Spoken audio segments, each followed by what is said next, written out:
answering your viewer questions on home day to help make your space look and feel its best. So Victoria is here to offer some pro design advice, and we want to find out what Lila wants to know.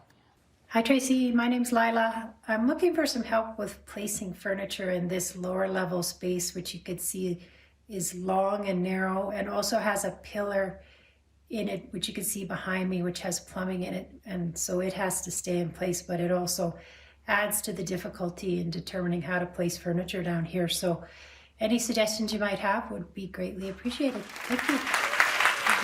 No, thank you, Lila. I'm in the same situation with my basement, so I'm happy she asked that question. What can we tell her in terms of design and layout? Yeah, so Lila did a good job already with the paint color and the rug. It really does feel like a fresh canvas. Yeah. So a lot of people struggle with these long, narrow spaces and the open concept of things and how to furnish it. So it's really important to think of zoning. So what zoning means is that you're really taking a larger space and creating smaller spaces within. Right. So you do this without walls. So you'll do it with furniture placement. So here is our living room setup, very clearly. Here is our dining room setup, and here's our kitchen. So it's very clear that there's 3 different spaces that live in one. Right. And that can really help you best utilize a space. So I actually took a very rough layout. I didn't have dimensions, so it's not to scale. Yeah. But you know, it gives you a sense of how to go about furnishing this. So this is option 1. Yeah.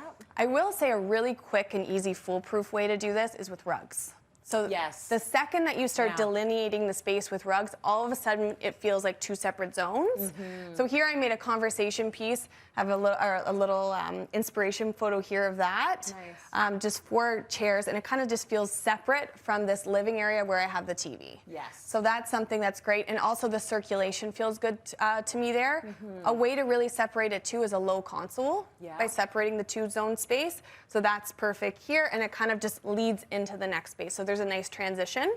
Yeah, so it's not blocking your eye line, but it's delineating that is a room. Exactly, right? Without the walls. Without the walls. Yeah.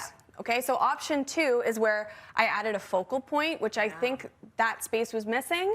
So I did a fireplace here, and there's an inspiration photo there, and so everything's kind of based around that focal point, and then I have the conversation piece over here. Where would you put the light? I'm quizzing you on the spot here. Where would you put the light in this space? The light? Well, I don't know. She probably's got pot lights right across, but I would do... Hanging light. Hanging light? Yeah. Oh my, well, I don't know. Where'd she put the light, audience?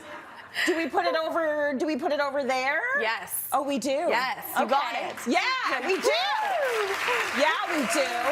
Tracy's paying attention. So the thing is that a lot of people would hang the light in the middle, right? Because it's in the middle of the space, but it's really not going to serve anybody. Exactly. So treat them as 2 separate spaces. Do a hanging light over one space, or it could be in the living space, whatever you want. Just make sure that it's not just centered on the space. You're really treating it as 2 separate spaces. Love it. And then lastly, I did this here. If you can't do a fireplace, even a nice built-in for your television would be great on that wall. Yeah. And then just really decide, you know, what you want the space to be used as. So it doesn't need to be a conversation piece. If you're all into poker, for example, add a poker table. Right. Add a desk. If you got gamers, that's your gaming area. Yes. Yeah. Take inventory of how you use the space, and that will really help you zone. That's going to help me too. Thank you for the great tips. And you know our experts are always ready to answer your questions. Email them to submissions@cityline.tv and give us photos, give us video, give us the whole